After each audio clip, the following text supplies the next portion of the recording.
Good afternoon students. Last लेक्चरनी अंदर આપણે chapter number 1 જે છે એનું નીટ પૂરું કરેલું હતું, સજીવોમાં પ્રજનન। ચેપ્ટર 2 સપુષ્પી વનસ્પતિમાં લિંગી પ્રજનન, એનું નીટ આપણે ઓલરેડી પૂરું કરી નાખેલું છે। તો આજે હવે આપણે ચેપ્ટર નંબર 3 જે છે એનું નીટ શરૂ કરવા જઈ રહ્યા છીએ।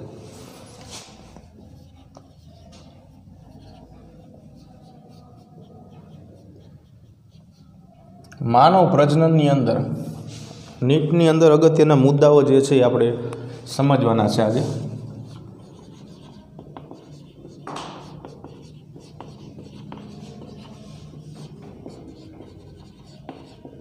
તો સૌથી પહેલાં માનવ જે છે એના વિશેની થોડીક માહિતી લઈને માનવ પ્રજનન તંત્ર તરફ આગળ વધીએ।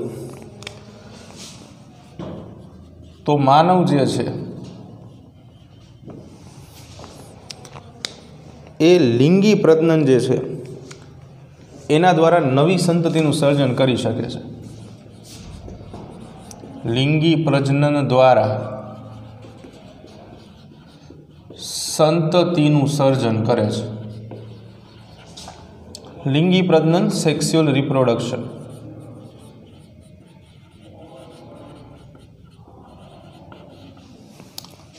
હવે આપણે જાણીએ છીએ કે લિંગી પ્રજનન જે છે એ જન્યુઓ વગર અધૂરું છે, એટલે જન્યુઓ તો જોશે તે લિંગી પ્રજનન કરવા માટે। તો અહીંયા જન્યુઓનું સર્જન થાય છે, જેમાં બે જન્યુઓ એટલે કે નર જન્યુ અને માદા જન્યુ। અહીંયા નર જન્યુ તરીકે શુક્રકોષો લેશું અને માદા જન્યુ તરીકે અંડકોષો જે છે એનું સર્જન થશે। તો લિંગી પ્રજનન દ્વારા સંતતિનું સર્જન કરે છે। બીજું કે મનુષ્ય જે છે એટલે કે માનવ એક લિંગી પ્રાણી છે, એટલે એની અંદર નર અને માદા બંને અલગ અલગ સ્વરૂપે જોવા મળશે। બીજું કે ફલન જે છે માનવમાં અંતઃફલન પ્રકારે થાય છે। અંતઃફલન એટલે કે માદા દેહની અંદરની બાજુ ફલનની પ્રક્રિયા થશે। અને છેલ્લે સંતતિનું સર્જન જે છે એ દ્રષ્ટિએ અપત્ય પ્રસવી પ્રાણી છે, એટલે કે બાળકને જન્મ આપશે, નહીં કે ઈંડાઓ દ્વારા નવી સંતતિનું સર્જન કરશે, પણ બાળકને જન્મ આપશે એવા અપત્ય પ્રસવી પ્રાણીઓ છે।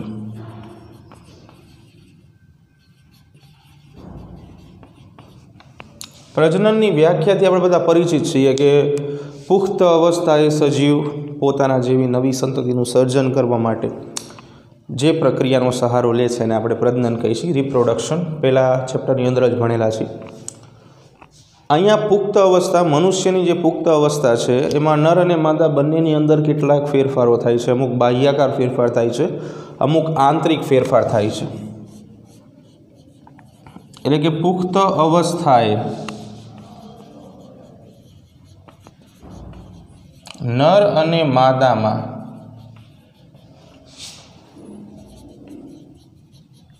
કેટલાક ફેરફારો થાય છે, અને આ જે ફેરફારો થાય છે એ પ્રજનનની ક્રિયા માટે અગત્યના રહેશે। એટલે કે આ ફેરફારો થકી પ્રજનનની પ્રક્રિયા જે છે આગળ વધી શકશે। જે મુજબ વાત કરી કે મનુષ્ય જે છે એ એકલિંગી પ્રાણી છે, એટલે કે નર અને માદા, નર પ્રજનન તંત્ર અને માદા પ્રજનન તંત્ર અલગ અલગ પ્રાણીઓમાં જોવા મળશે। બે અલગ અલગ ભાગો, નર અને માદા। નરની અંદર નર પ્રજનન તંત્ર અને માદામાં માદા પ્રજનન તંત્ર જોવા મળશે। સૌથી પહેલાં આપણે વાત કરીએ નર પ્રજનન તંત્રની। નર પ્રજનન તંત્રની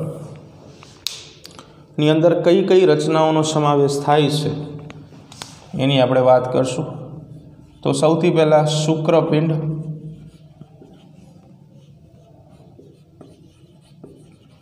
અધિવૃષણ નલિકા,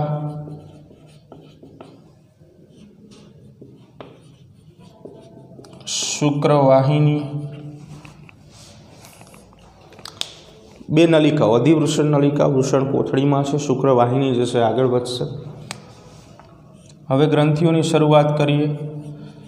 શુક્રાશય, પ્રોસ્ટેટ ગ્રંથિ, બલ્બો યુરેથ્રલ ગ્રંથિ,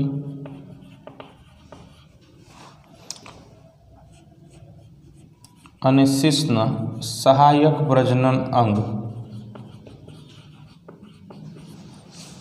આટલી રચનાઓનો સમાવેશ જે છે નર પ્રજનન તંત્રની અંદર થશે. બરાબર. નર પ્રજનન તંત્રની અંદર જે રચનાઓ છે મુખ્યત્વે વીર્ય કે જે શુક્રકોષો અને આ બધી સહાયક ગ્રંથિઓ દ્વારા મિશ્ર થતો ઘટક છે એનું નિર્માણ કરવાનું છે. એટલે કે શુક્રકોષો તરીકે આપણે જે નરજન્યુ છે એના તરીકે શુક્રકોષો જે છે એનું સર્જન આપણે કરશું. બરાબર. તો નર પ્રજનન તંત્રની અંદર સૌથી પહેલાં આપણે ચર્ચા કરીએ શુક્રપિંડની. શુક્રપિંડ જે છે એની વાત કરીએ તો સૌથી પહેલાં એનું સ્થાન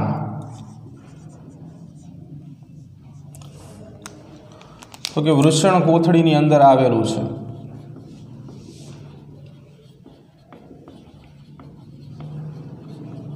સંખ્યા 2 છે જાણીએ છીએ. ગુજરાત બોર્ડની અમુક માહિતી જે છે જે આપણે વાંચીને પણ સમજી શકાય છે, ઓલરેડી ભણાવી ચૂક્યા છીએ, તો એ અહીંયા આપણે નહીં લઈએ.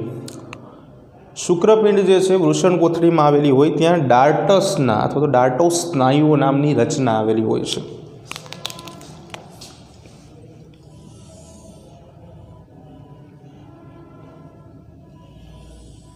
ફોર એક્ઝામ્પલ કે આ વૃષણ કોથળી છે,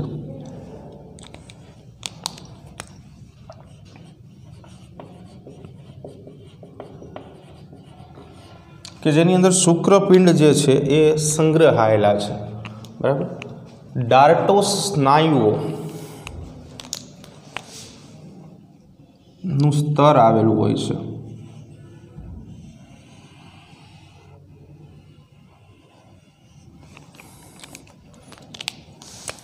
આ જે બહારનું આવરણ છે જે ત્વચીય બાહ્યાવરણ તરીકે ઓળખાય, ત્વચાનું બનેલું હોય, અને જે આ બ્લુ કલરનું આવરણ છે ડાર્ટોસના સ્નાયુઓ અથવા તો ડાર્ટોસ સ્નાયુઓ ત્યાં આવેલા હોય.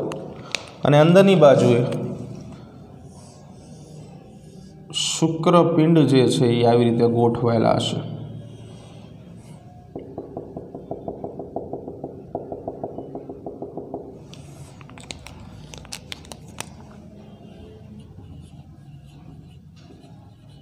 શુક્રપિંડ.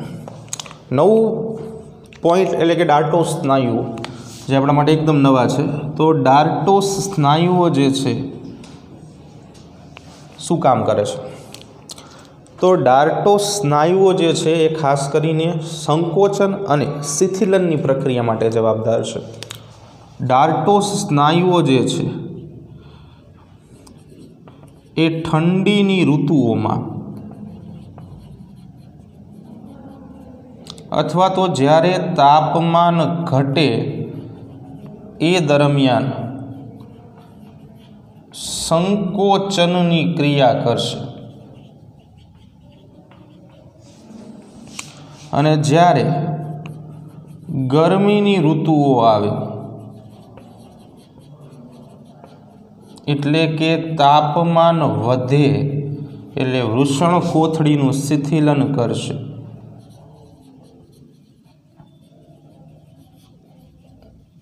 શિથિલનની ક્રિયા કરે છે. તો આ ડાર્ટોસ સ્નાયુઓ, ડાર્ટોસ મસલ્સ એનું કામ છે. બરાબર. કે જે આવી રીતે વૃષણ કોથળીની અંદરની બાજુએ આવેલા છે. તો ડાર્ટોસ સ્નાયુઓ જે છે આપણા માટે એક નવો મુદ્દો બની શકે છે. કદ જે છે એ જાણીએ છીએ આપણે કે ભાઈ કદની અંદર લંબાઈ અને પહોળાઈની વાત કરીએ આપણે તો લંબાઈ જે છે 4 થી 5 મીટર છે અને પહોળાઈ જે છે 2 થી 3 મીટર છે.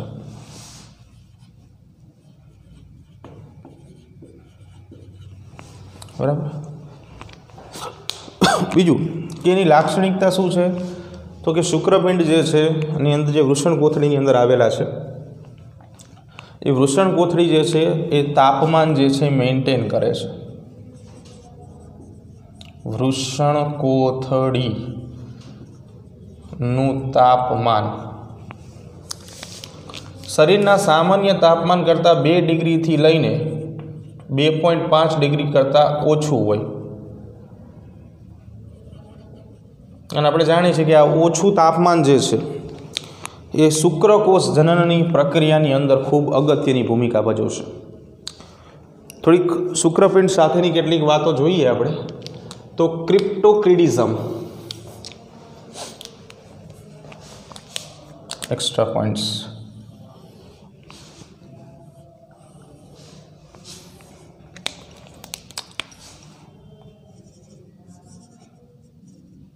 ક્રિપ્ટોક્રિડિઝમ સામાન્ય રીતે શુક્રપિંડ જે છે એનું સ્થાન જોયું આપણે વૃષણ કોથળીમાં આવેલા છે. ક્રિપ્ટોક્રિડિઝમ એવી અવસ્થા છે કે જેની અંદર શુક્રપિંડ જે છે ઉદર ગુહામાં જ રહે, વૃષણ કોથળીમાં ન ઉતરી આવે. શુક્રપિંડ ઉદર ગુહામાં જ રહે છે, વૃષણ કોથળીમાં ન ઉતરે. આનાથી નુકસાન શું થાય? એક તો શુક્રપિંડનો વિકાસ અટકી જાય અને કેન્સર થવાની સંભાવના રહે. શુક્રપિંડનો વિકાસ અટકી જાય અને કેન્સર પણ થઈ શકે. ક્રિપ્ટોક્રિડિઝમ હવે એક ઓપરેશન પદ્ધતિ છે કે જેને આર્કિયોપેક્સી કહેવામાં આવે છે, કે જેનાથી આપણે આનું સોલ્યુશન કરી શકાય. આર્કિયોપેક્સી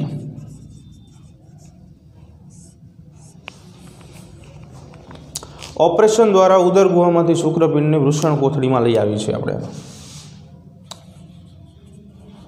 ઓપરેશન દ્વારા શુક્રપિંડને વૃષણ કોથળીમાં ઉતારવામાં આવે.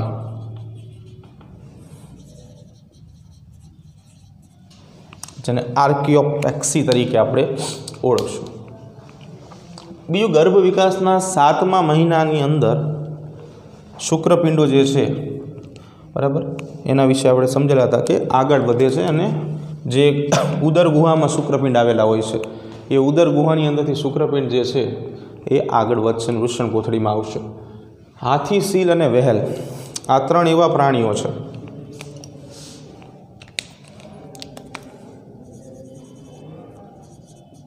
હાથી, શીલ અને વહેલ. આમાં શુક્રપિંડ કાયમી ધોરણે એટલે કે હંમેશા ઉદર ગુહામાં જ રહે.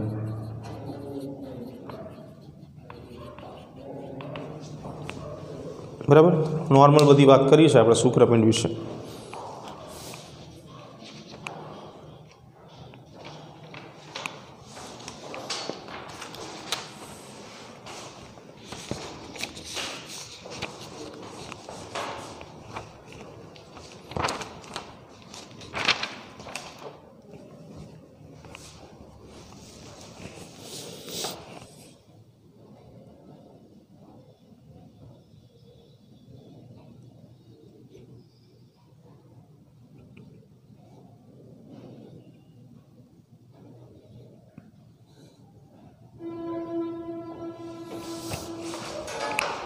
ઓકે, આગળ જઈએ. શુક્રપિંડની થોડીક આંતરિક રચનાઓ જોઈએ. સૌથી પહેલાં છેદથી શરૂઆત કરશું કે શુક્રપિંડના છેદની અંદર કઈ કઈ રચનાઓ જોવા મળે છે અને શુક્રપિંડ છે એની ફરતે કયા કયા આવરણો જે છે એ આવેલા છે, જેથી સમજવામાં થોડી સરળતા પડશે આપણને. પછી ધીમે ધીમે આવરણોના કાર્ય પણ જોતા જશું.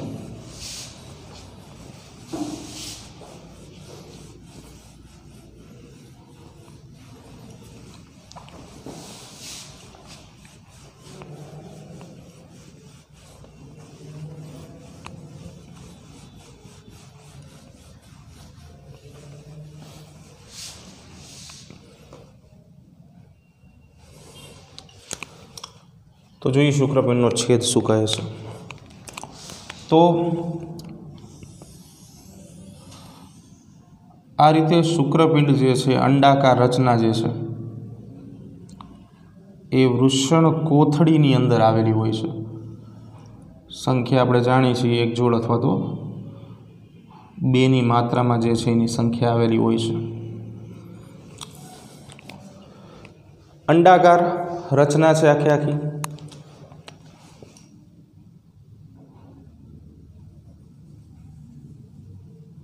ફરતેની બાજુએ અહીંયા અંદરની બાજુએ ખંડિકાઓ આવેલી હોય છે, જેના વિશે આપણે જાણીએ છીએ કે અંદર જે લોબ્સ અથવા તો ખંડો જે છે એ આવેલા છે, બરાબર। ખંડો પણ વિશિષ્ટતાઓ ધરાવે છે।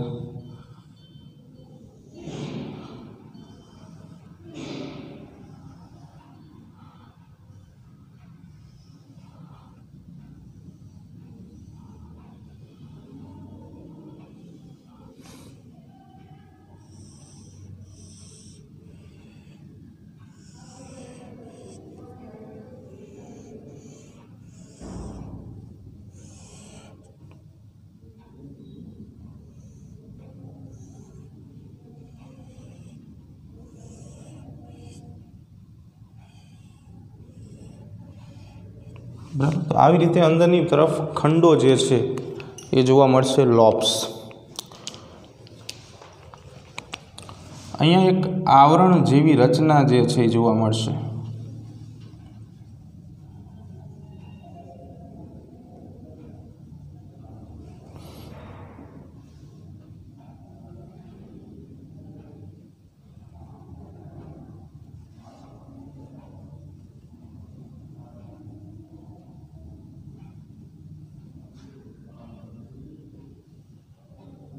આવી રીતે આ જે રચના છે આવરણ જેવી રચના ખૂબ જ અગત્યની રચના છે કે જેને ટ્યુનિકા વજાઇનાલિસ તરીકે ઓળખવામાં આવે છે।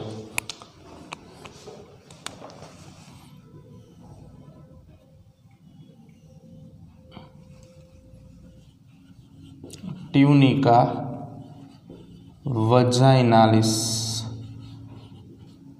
આપેલી રચના કે જે ટ્યુનિકા વજાઇનાલિસ નોટ વજીનાલિસ વજાઇનાલિસ તરીકે ઓળખવામાં આવે છે। કાર્યપ્રણાલી શું છે અથવા તો શું કામ કરે છે, શું ઉપયોગિતા છે ટ્યુનિકા વજાઇનાલિસની, એના વિશે વાત કરીએ આપણે। તો ટ્યુનિકા વજાઇનાલિસ આખું આમ બહારની બાજુ જે છે, સૌથી બહારની બાજુ આખું આવરણ બનાવે છે, રક્ષણાત્મક આવરણ પણ પૂરું પાડશે કે જે બાહ્ય સ્તર છે અને અંતઃસ્તર, બે સ્તર જે છે આમાં હાજર છે। આ તમે સૌથી બહાર જુઓ છો બાહ્ય સ્તર, અંદરની બાજુ અંતઃસ્તર, એટલે કે બાહ્ય સ્તર અને અંતઃસ્તર બે હાજર છે, અથવા તો બંને સ્તરો જે છે આની અંદર જોવા મળશે અથવા ધરાવશે। બીજું કે પશ્વ વિસ્તાર જે છે આનો છે, પશ્વ વિસ્તારમાંથી ચેતાઓ, રુધિર વાહિનીઓ, આના સિવાય શુક્રવાહિનીઓ જે છે એ પ્રવેશે છે।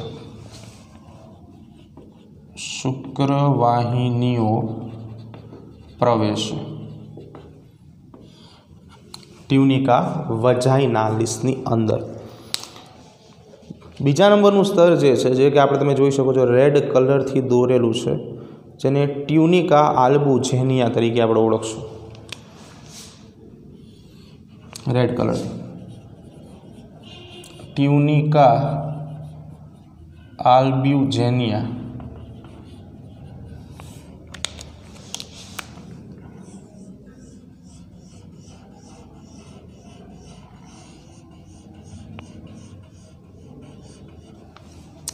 ટ્યુનિકા આલ્બુજેનિયા સેન્ટ્રલ વચ્ચેનો ભાગ છે, શું કહેવા માંગે છે તો કે ઘટ સફેદ અને તંતુમય આવરણ છે। ઘટ છે, સફેદ છે અને તંતુમય આવરણ ધરાવે।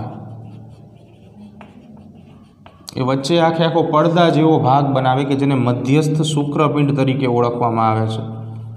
મધ્યસ્થ શુક્રપિંડ, આ જે છે એ પડદા જેવો ભાગ ધરાવે, જેવો ભાગ બનાવે છે। હવે જે આ ખંડિકાઓ છે તમે જોઈ શકો છો કે ખંડિકાઓની અંદરની બાજુએ શુક્રવાહિનીઓ જે છે એ આખી સૂક્ષ્મ રચના જે છે એ અંદર જોવા મળે છે। તો એની અંદરનું જે આવરણ છે જેને આપણે ટ્યુનિકા વેસ્ક્યુલોસા તરીકે ઓળખશું, કે જે લોબ્સનું આવરણ છે।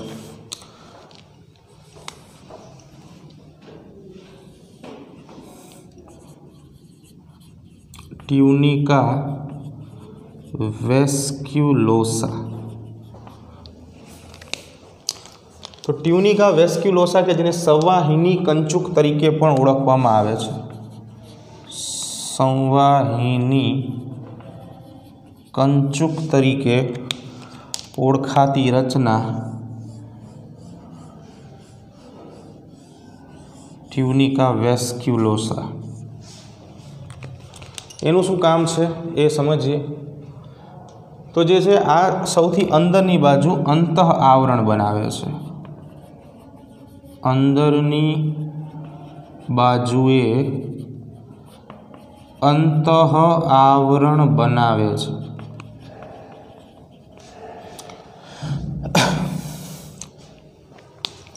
વજાઇના, નાલિસ, આલ્બુજેનિયા અને વેસ્ક્યુલોસા, આવા ત્રણે ત્રણ સ્તરો જે છે એ આપણે યાદ રાખવા પડશે, બરાબર। બહુ જ અગત્યના સ્તરો છે એટલે યાદ રહી જશે, બરાબર।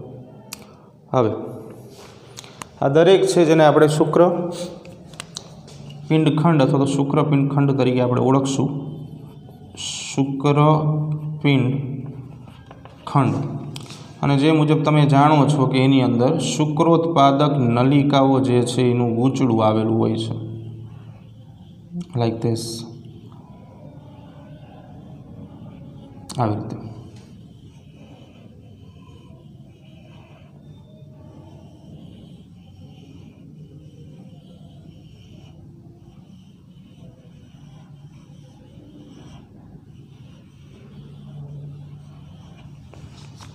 તો આજે તમે જોવો છો જેને આપણે નામ આપશું શુક્રોત્પાદક નલિકા। શું આવેલી છે? શુક્રોત્પાદક નલિકાઓ જે છે એ તમને અંદરની બાજુએ જોવા મળશે। આ બધી નલિકાઓ જે છે એ વૃષણ ઝાડ નામની રચનામાં ખુલતી હોય છે, કે જે અહીંયા આવેલું છે।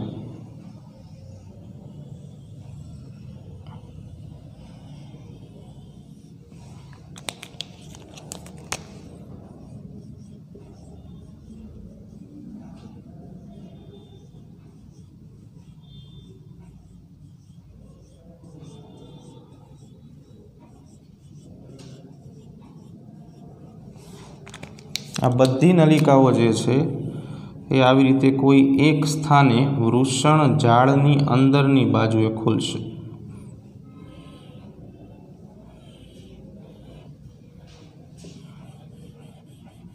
આ ભાગે તો આ જે છે એને આપણે નામ આપશું વૃષણ ઝાડ। હવે અહીંયાથી શુક્રોત્પાદક નલિકાઓ જે છે એ ખુલી જાય છે વૃષણ ઝાડમાં। અહીંયાથી એક બીજી રચના જે છે આવેલી હોય છે કે જેને આપણે અધિવૃષણ નલિકા તરીકે ઓળખીએ છીએ। ગૂંચળામય રચના છે વૃષણ ઝાડ, આવી રીતે।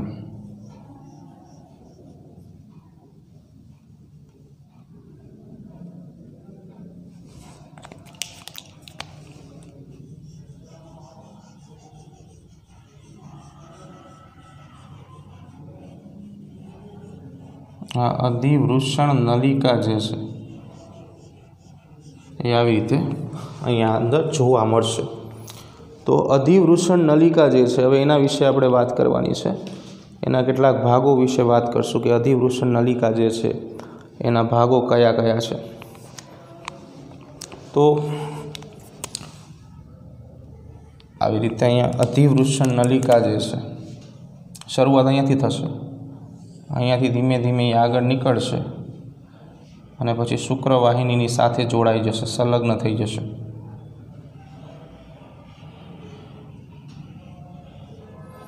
तो हवे अधिवृषण नलिका जे छे आ समग्र जे रेड कलरनुं दोरेલું છે એ अधिवृषण नलिका है। अहींया पहला दर्शावी दईए कि आने नाम आपशुं आपणे अधिवृषण नलिका। बराबर। शुरुआत करिए एना नामदेशननी 3 भागों। सौथी पहला तो आपणे अधिवृषण नलिका ने डिवाइड करी नाखेली छे। तो ये अधिवृषण नलिका जे छे एना विषे बात करिए। सौथी पहलो भाग छे कैप्यूट अथवा तो एने शीर्ष तरीके ओळखवामां आवे छे। आज शुरुआतनो भाग है कैप्यूट अथवा तो शीर्षनो भाग। आने बीजा शब्दों में आ सौथी शुरुआतनो भाग है। अधिवृषण नलिकानो स्टार्टिंग भाग जे छे अथवा तो पहलो पार्ट जे छे ए आ कैप्यूट अथवा तो शीर्षना भाग तरीके ओळखाय छे कि जे सौथी उपरनो गूंचड़ामय भाग है, जेने बीजा शब्दों में ग्लोबस मेजर तरीके ओळखशुं।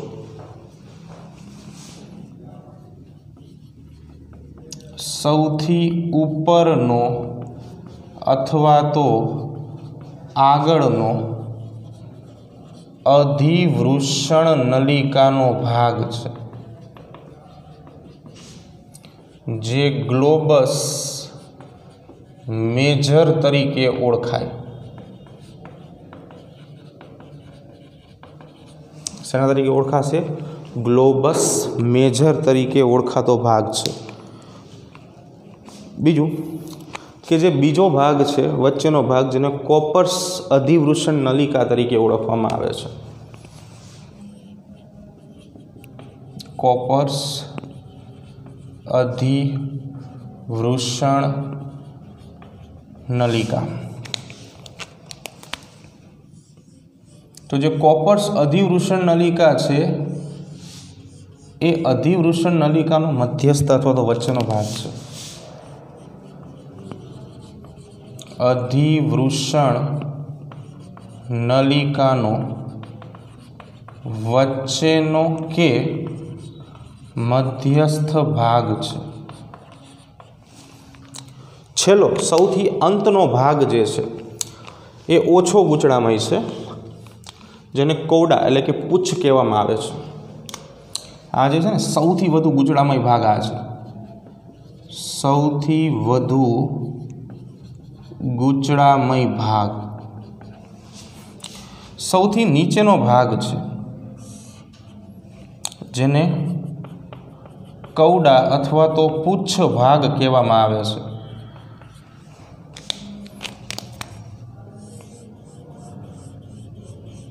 तो कौड़ा अथवा तो पूछ भाग जे छे ए शुं छे तो कि सौथी छेल्लो अथवा तो नीचेनो भाग छे, ओछो गूंचड़ामय छे।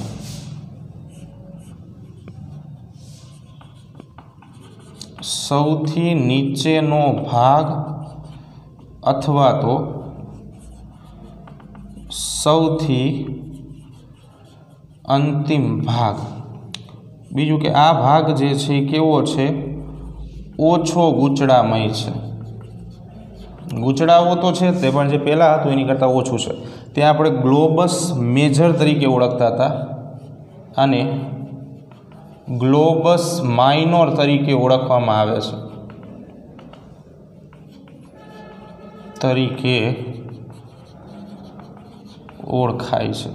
ग्लोबस मेजर और ग्लोबस माइनोर में खास ध्यान रखो कहीं भूल ना थाय। बराबर है? नकर शुं थशे MCQ जे छे खोटो पड़ी सके छे। ध्यान एवुं राखवानुं कि कहीं भूल थई शके नहीं।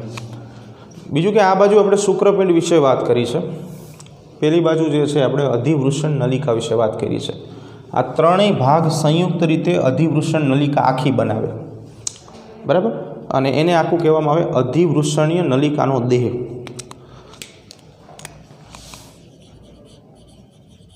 अधिवृषण नलिका देह। बराबर? आ त्रणेय भागों भेगा थवाथी बनशे। मुख्य त्रण भागों ऊपर जे मुजब दर्शाया भेगा थईने संयुक्त रीते आ रचना बनावे छे। એટલે પ્રશ્ન કદાચ એવો પૂછાય અધિવૃષણ નલિકાનો દેહ કેટલા ભાગો ધરાવે છે, તો 3 ભાગો જે છે ધરાવશે. બીજું કે અધિવૃષણ નલિકાની જે કુલ લંબાઈ છે 6 મીટર છે. ગૂંચળાના કારણે બરાબર આપણે સમજી શકતા નથી કે આટલી બધી લંબાઈ કેમ છે. અધિવૃષણ નલિકાની કુલ લંબાઈ 6 મીટર છે. MCQમાં આવા ઘણી વખત મુદ્દાઓ જે છે એ પૂછાતા હોય છે, એટલે ખાસ ધ્યાન રાખવાનું. બીજું કે શુક્રપિંડ જે છે, થોડીક શુક્રપિંડ વિશે વાત કરીએ. એ એક શુક્રપિંડ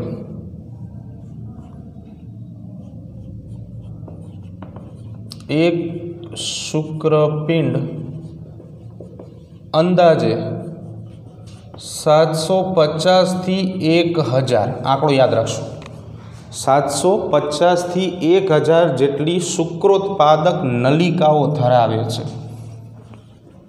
જેટલી શુક્રોત્પાદક નલિકાઓ ધરાવે છે, MCQમાં પૂછાય.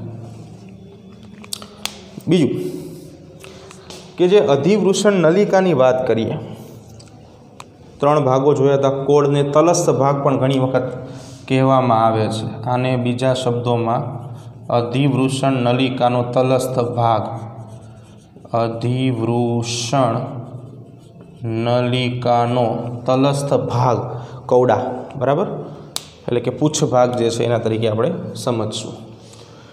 બીજું કે અધિવૃષણ નલિકાની જો વાત કરીએ આપણે, અધિવૃષણ નલિકા, સામે જગ્યા ઓછી છે એટલે આપણે અહીંયા સમજી લઈએ.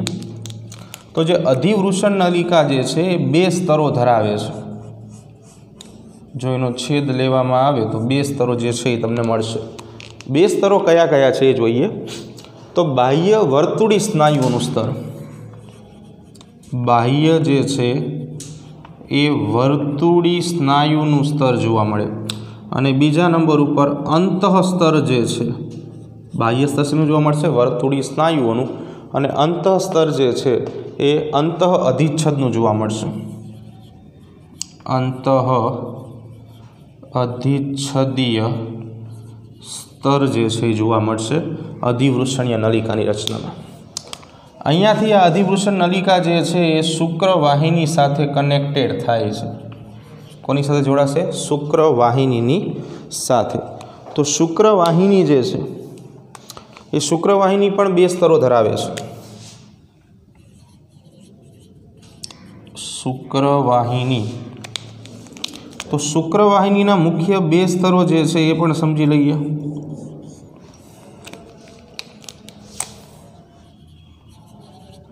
મુખ્ય 2 સ્તરો એટલે કે બાહ્ય સ્તર અને અંતઃસ્તર. તો જે બાહ્ય સ્તર છે એ વર્તુળી સ્નાયુઓનું છે અને અંતઃસ્તર સેમ ટુ સેમ અંતઃ અધિચ્છદનું છે. વર્તુળી સ્નાયુ અને અંતઃ અધિચ્છદ અથવા તો ખાલી અધિચ્છદ.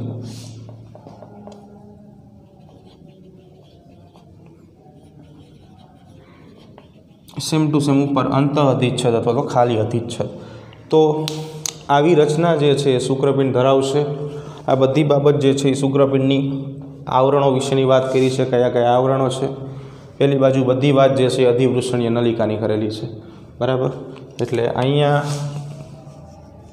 શુક્રપિંડ વિશેની બધી માહિતી છે ડીપમાં, સામે અધિવૃષણીય નલિકાની છે.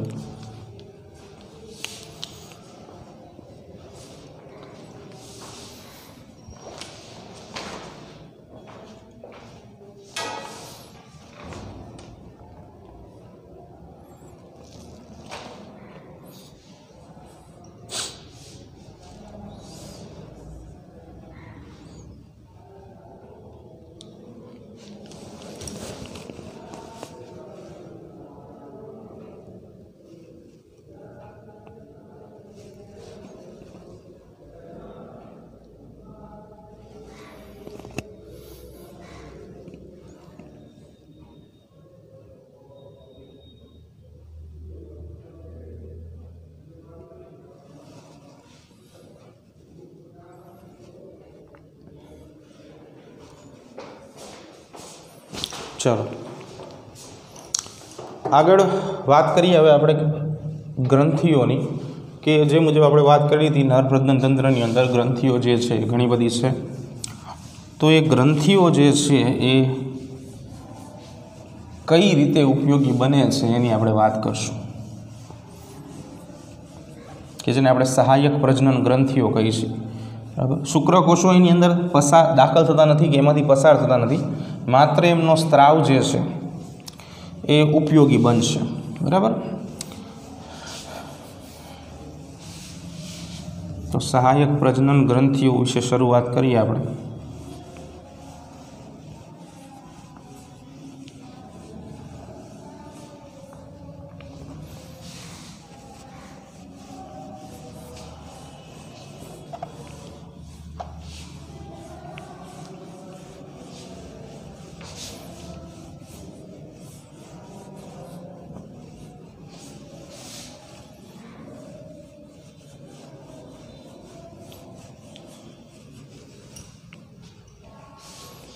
ચાલો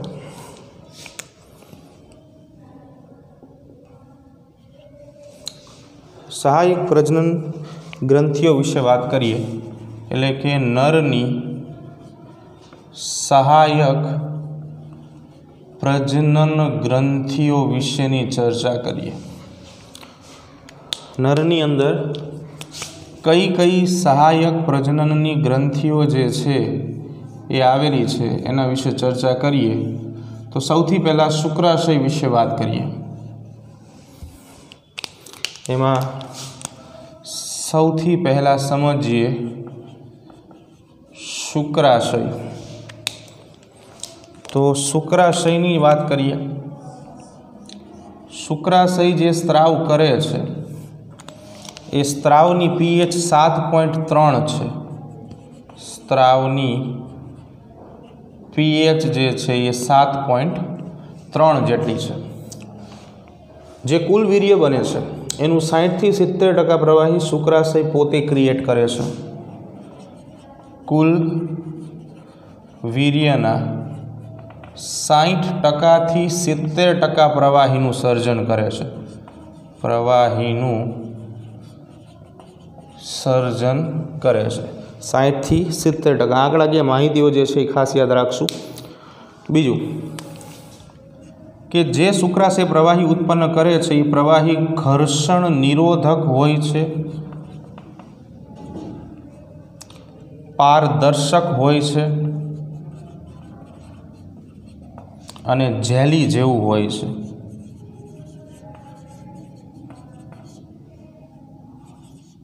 આવું પ્રવાહી ઉત્પન્ન કરે કે જેના કારણે શું થાય, ઘર્ષણ સામે થોડો એવો પ્રતિકાર જે છે એ મળે છે. બીજું કે જે સ્ત્રાવ મુક્ત કરે છે એની અંદર ફ્રુક્ટોઝ યુક્ત સ્ત્રાવ જોવા મળે છે. ફ્રુક્ટોઝ યુક્ત સ્ત્રાવ મુક્ત કરે. હવે કેટલાક પ્રોટીન પણ એની અંદર જોવા મળશે તો એના વિશે વાત કરીએ. સાઇટ્રેટ ઇનોસિટોલ પ્રોટીન, સાઇટ્રેટ ઇનોસિટોલ, પ્રોસ્ટાગ્લેન્ડિસ, આ બધા જે છે એ બધા સ્ત્રાવ કરશે ફાઇબ્રિનોજન ઘટકો.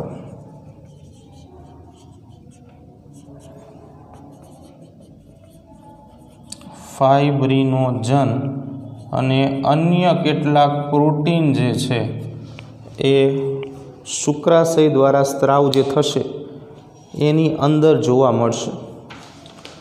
ચાલો શુક્રાશય બાદ બીજા નંબરની ગ્રંથિ ઉપર જઈએ, સહાયક ગ્રંથિ. તેમાં વાત કરીએ પ્રોસ્ટેટ ગ્રંથિની.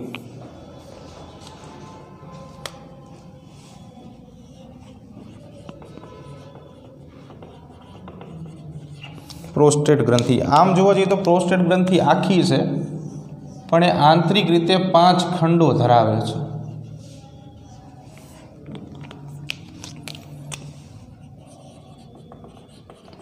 આંતરિક રીતે 5 ખંડો ધરાવતી ગ્રંથિ છે.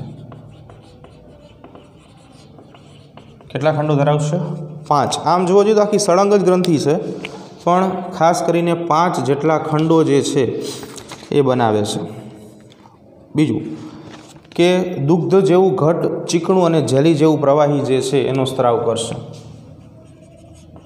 દુગ્ધ જેવું ઘટ, ચીકણું, જેલી જેવું પ્રવાહી બનાવશે અથવા તો પ્રવાહી ઉત્પન્ન કરશે. બીજું કે કુલ વીર્યના 30% જેટલું પ્રવાહીનો સ્ત્રાવ કરશે. કુલ વીર્યના પ્રવાહીના 30% જેટલા પ્રવાહીનો સ્ત્રાવ કરે છે.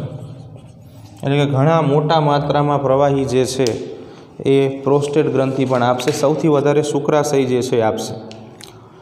બીજું કે સાથે સાથે એની અંદર રહેલા ઘટકોમાં પ્રોફાઇબ્રિનોલાઇસિન, કેલ્શિયમ ફોસ્ફેટ જેવા ઘટકો હશે.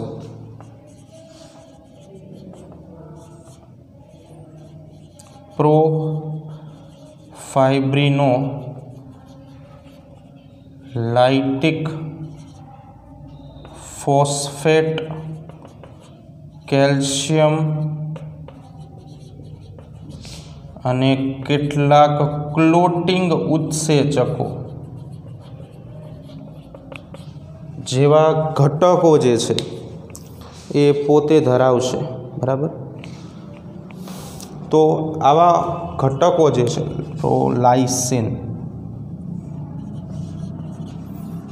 આવા ઘટકો જે છે એ ગ્રંથિના સ્ત્રાવની અંદર સ્વતંત્રપણે જોવા મળશે. આના સિવાય સાઇટ્રિક એસિડ જેવા ઘટકો પણ ધરાવશે.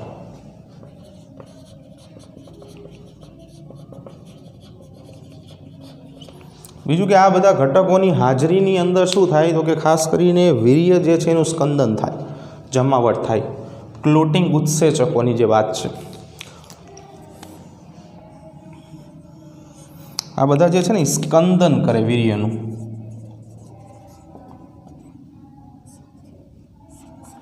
જમાવટ કરી નાખે કે જેના કારણે શું થાય કે શુક્રકોષોની ગતિશીલતા જે રહી ને ઘટી જાય. સ્કંદન કરે એટલે ગતિશીલતા ઘટે, અને ગતિશીલતા ઘટે એટલે ઉર્જા જે છે એ બચે. કેમ કે શુક્રકોષો પાસે કણાભસૂત્ર છે, પણ એ કણાભસૂત્ર ક્યારે જરૂરી બનશે તો કે જ્યારે માદા શરીરની અંદર દાખલ થશે અને ત્યારે તરીને અંડવાહિની સુધી પહોંચવા માટે ઉર્જા આપવા માટે ઉપયોગી છે. પણ જો અહીંયા જ તે ઝડપથી તરવા લાગે તો એ ઉર્જા જે છે એ વપરાઈ જાય. એટલા માટે સ્કંદનની ક્રિયા થાય એટલે એ ગતિશીલતાને ઘટાડે છે, અને ગતિશીલતા ઘટશે એટલે ઉર્જા જે છે શુક્રકોષોની બચશે કે જે આગળ કામ આવશે. બરાબર.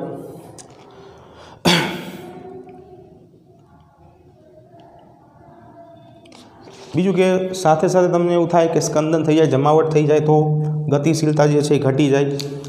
પણ એની અંદરનો જે આ પ્રોફાઇબ્રિનોલાઇસિન જે છે સ્કંદન બાદ ફરી વખત શુક્રકોષોને પ્રવાહી અવસ્થામાં ફેરવી નાખશે.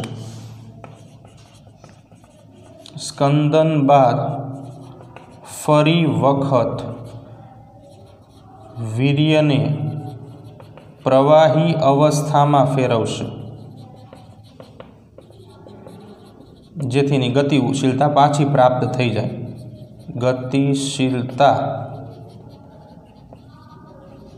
પ્રાપ્ત થાય. બરાબર. એટલે ખૂબ અગત્યનું કાર્ય કરે છે, સ્કંદન કરે છે અને સાથે સાથે બીજા નંબર ઉપર ફરી વખત મૂળ અવસ્થામાં પણ લાવી દેશે. બરાબર.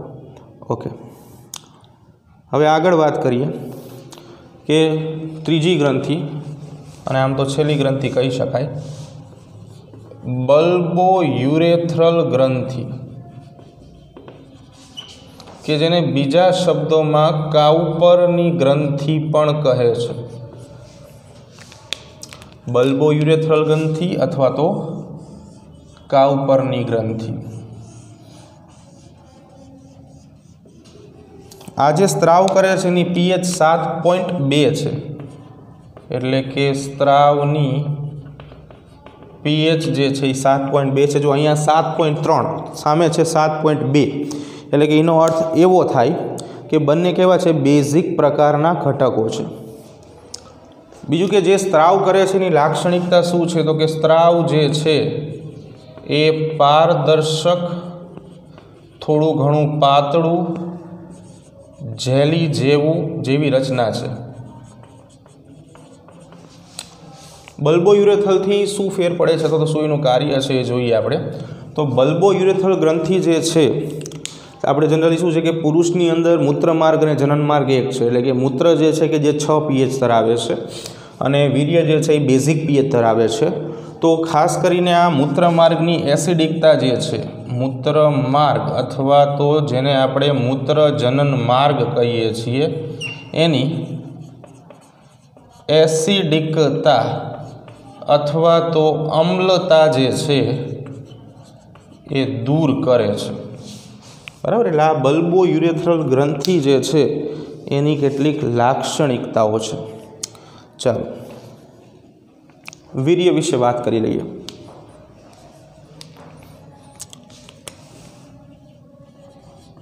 વીર્ય કેવી રીતે બને, તો કે શુક્રકોષો પ્લસ ગ્રંથિમય સ્ત્રાવ બધા ભેગા થાય એટલે વીર્ય બને। કદ કેટલું છે, તો કે કદ છે 3 થી 4 ml પ્રતિ સ્ખલન, બરાબર। એક વખત સ્ખલન કરવાના કારણે નરમાંથી 3 થી 4 ml જેટલું વીર્ય જે છે એ શરીરની બહાર નીકળશે। સ્પર્મના કાઉન્ટ્સ 20 થી 120 મિલિયન પ્રતિ ml।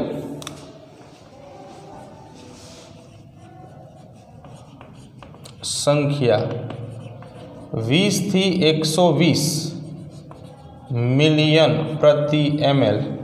અહીંયા જે સંખ્યા કહી છે એ શુક્રકોષોની સંખ્યાની વાત કરીએ છીએ, એટલે આટલી સંખ્યા જે છે એ મિનિમમ હોવી જરૂરી છે 1 mlની અંદર। જો ન હોય તો શું થાય, તો સૌથી પહેલાં ઓલિગોસ્પર્મિયા કે જેમાં 20 મિલિયન પ્રતિ ml કરતાં ઓછા શુક્રકોષો હોય,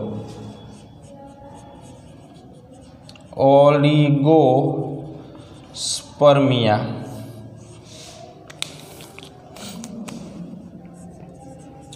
વીસ મિલિયન પ્રતિ ml કરતાં ઓછા કોષો હોય, અગત્યનો કેસ ખાસ, બરાબર। રેડ કલરથી લખ્યું છે, ખામી કહી શકાય। બીજા નંબર ઉપર આપણે વાત કરશું એઝોસ્પર્મિયા કે જેમાં શુક્રકોષની ગેરહાજરી હોય, એઝોસ્પર્મિયા શુક્રકોષની ગેરહાજરી, એટલે કે વીર્યની અંદર શુક્રકોષો જ ન હોય, માત્ર શું હશે, ખાલી સ્ત્રાવ જ જોવા મળશે, એસ્થેનોસ્પર્મિયા। નેક્સ્ટ પોઈન્ટ,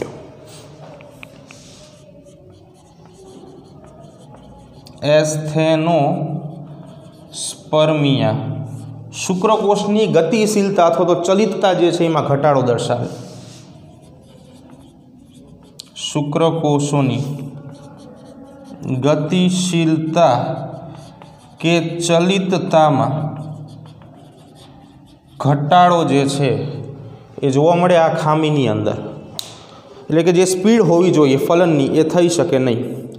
અને ટેરાટોસ્પર્મિયા